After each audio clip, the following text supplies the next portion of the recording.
I think that, well, in Minnesota, as a physician, I received an email last week from the Department of Health coaching me on how to fill out death certificates. And I've never really received coaching from the Vital Statistics Agency in terms of how to do a death certificate. But basically, I felt like they were saying, you know, you don't have to have a confirmed laboratory test for COVID-19 in order to make the death certificate be COVID-19.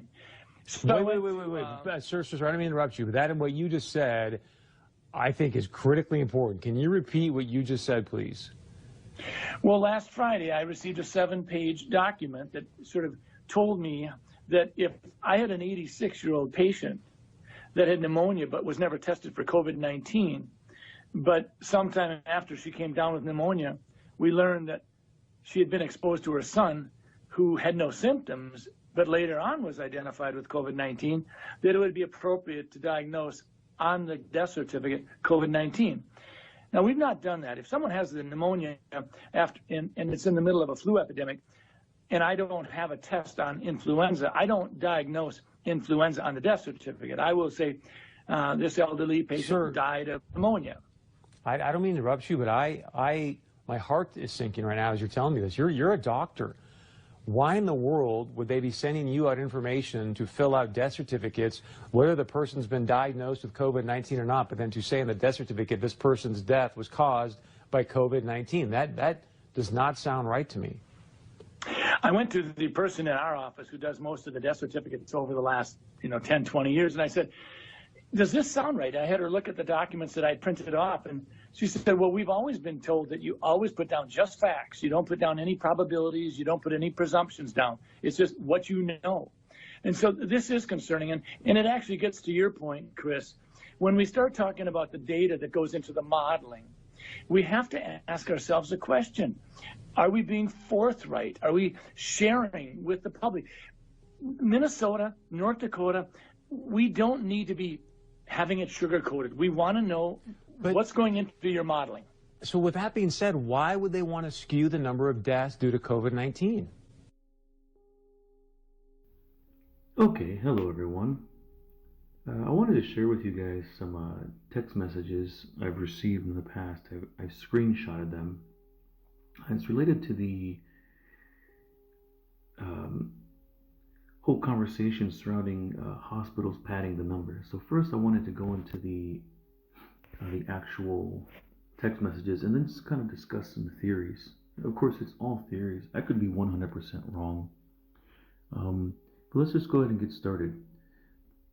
Hopefully it starts some sort of discussion either in the comments or hopefully you guys take an opportunity to share this with others. So let's start off with the first one. Now here's a few text messages. It's actually comes out to 198, but I'm just going to share a few. So this first one. My uncle died recently of cancer, and it was listed as, in other words, the thing we're not allowed to talk about, I guess. Did he even have that? There was no in the hospital. My uncle died. He had cancer, and for years it got really severe towards the end of his life. He got given weeks to live. He died, and the doctors marked this death as, although there was no there at all. His wife was fuming. This person doesn't want to share their name. I have my own story of my sister-in-law's fiance. Died of a massive heart attack on April 3rd, and they recorded his death as, I knew since then something was wrong, and of course, paying attention to media reports of proof. The government is not going to send the GAO after this to verify money was spent correctly.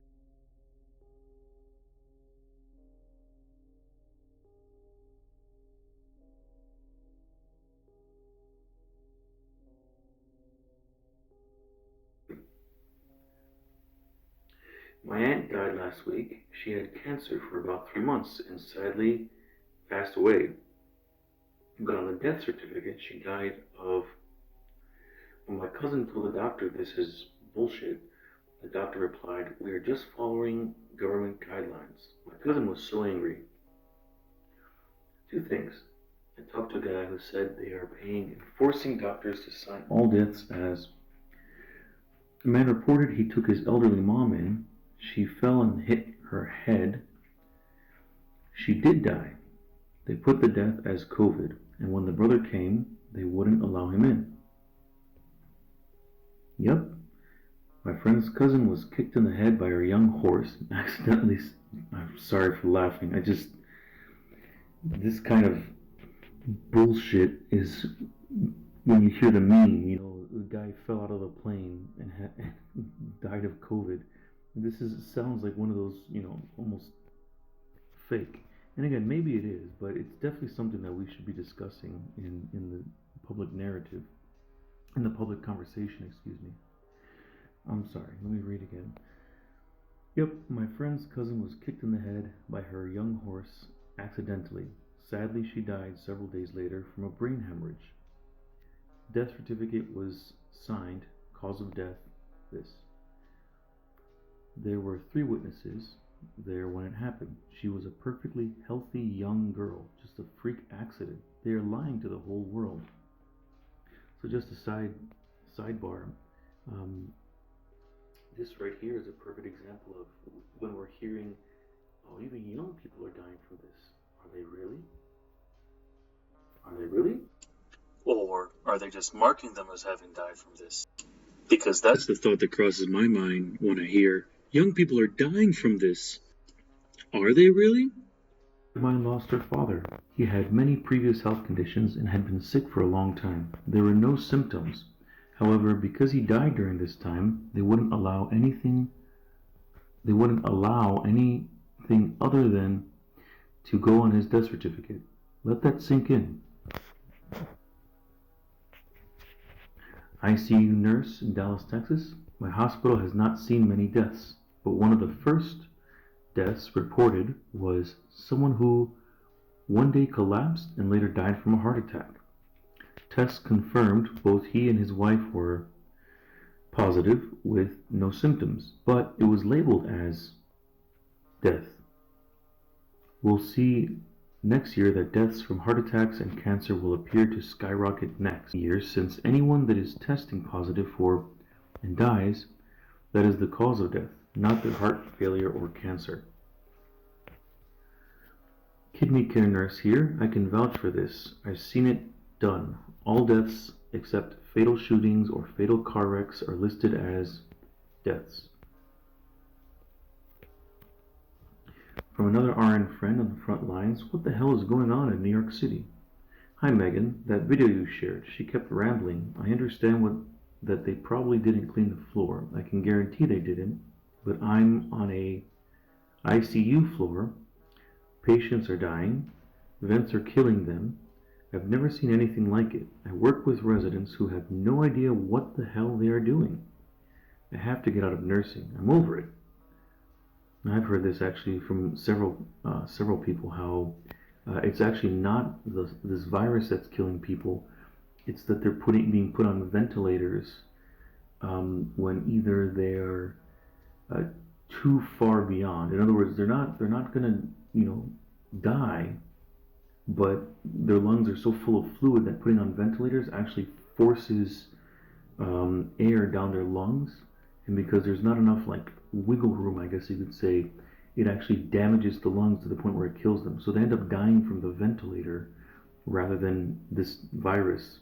They might get better if they're just left to be and just given treatments to reduce the fluid in their lungs.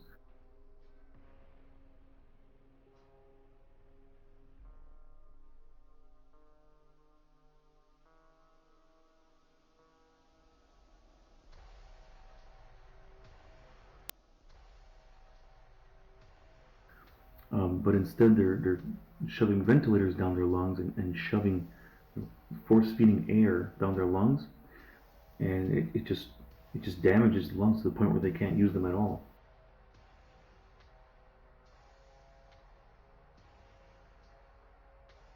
Kind of I guess you could say overinflating a tire or a balloon. It just pops. I mean, the lungs don't really pop, but there's just a lot of tissue damage inside. Okay, so that's the last one. I'm just going to leave it on here. And I want to talk about some theories. Okay, and again, these could be completely unfounded, but I'd like to share my thoughts and then hopefully hear your guys' opinion. So, what are some theories, right? Now, obviously it's important not to trust the government. I mean, I think that's kind of a given. It doesn't matter who you are. I don't think it's a paranoid thing to say that the government does not have your best interest in mind. They are, in their nature, a force defined by their power and their need to maintain the power. There are certainly some in government that think that it is their duty to help people, and to be able to help you, sometimes they need to rein in on the control, rein in on the freedoms, right?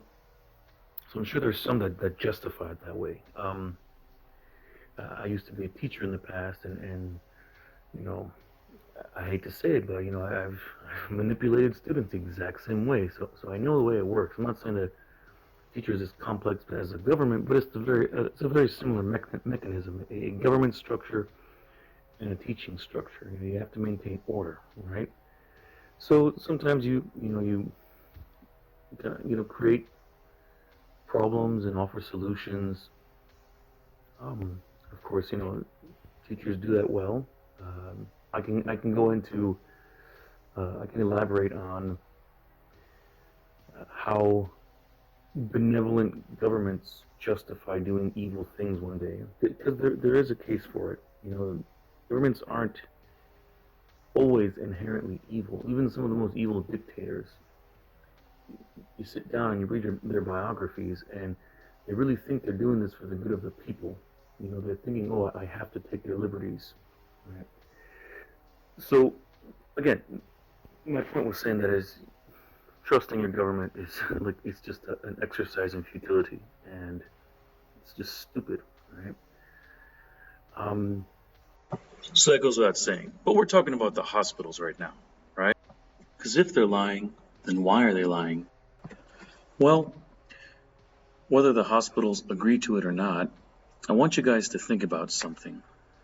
They have hospitals, especially in the U.S., and many countries for the most part, they function on charging money for health services, be that an emergency, be that some sort of treatment.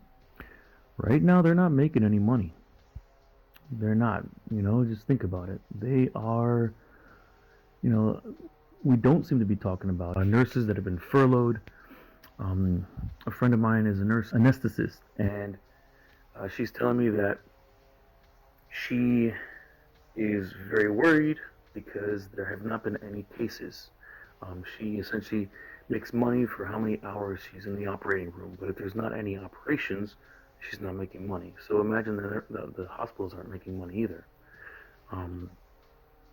So when a hospital hears that the government is going to give them a check for $1,400 for every person they diagnose as having this thing, and I believe it's 34,000.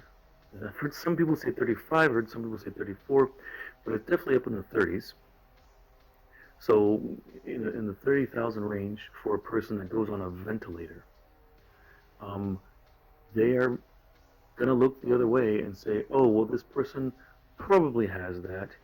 It wouldn't hurt for them to be treated for that. Right? So in their mind, they're justifying their evil deeds and saying, oh, well, we're still helping people. And of course, again, they need the money to stay operational in their heads, in the brain that's controlled by their wallets. They're saying, I need my money. But in their conscience, they're justifying it as, well, if this hospital goes under, I'm not going to be able to help people if this gets worse. Right? So it's the same concept, So they're justifying this behavior like that, in my opinion. Um, Again, this I think that's the most reasonable excuse.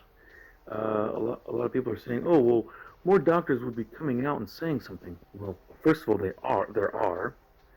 Um, why aren't we seeing entire armies of doctors? Because not every doctor, is honorable. It's just the way the world is. Right? I mean, you can't say every doctor you know is a good person. Doctors need to pay their bills.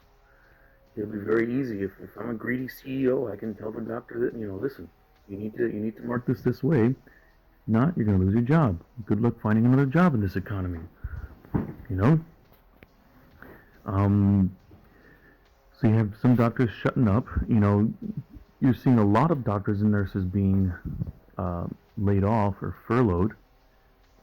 So of course this could lead to it could very well be that they're choosing which doctors and nurses they know can keep their mouths shut. So that's pretty much the gist of it. Why are hospitals lying? Of course, it behooves the government that they pad the numbers because they can prolong this whole situation even further than it has to go. So with that being said, why would they want to skew the number of deaths due to COVID-19? Well, fear is a great way to control people, and I worry about that. I worry that sometimes we're so darn interested in just jazzing up the fear factor that, sometimes people's ability to think for themselves is paralyzed if they're frightened enough. And that's not where I want people to be. I want people to say, we're going to get through this. I'm going to use my head. I'm going to go to different sources. I'm going to listen to different sources. And I'm going to think for myself because that's what America's about. Senator, if you don't mind, after this interview, if you can send me that 7-page document, and just for clarity, you were sent a 7-page document by who again? The Department of Health. Department of Health, saying, hey, fill this out, whether they test positive for COVID. That is stunning, sir. I'd like to know what you guys think. Hopefully I can see your thoughts in the comments. Again, this could be completely off. There might be information that I have not considered. If some of you guys are nurses or you know anybody that's a nurse or you have contact with a CEO, maybe they can give some perspective. But this is how I'm seeing it, at least. Have a good day.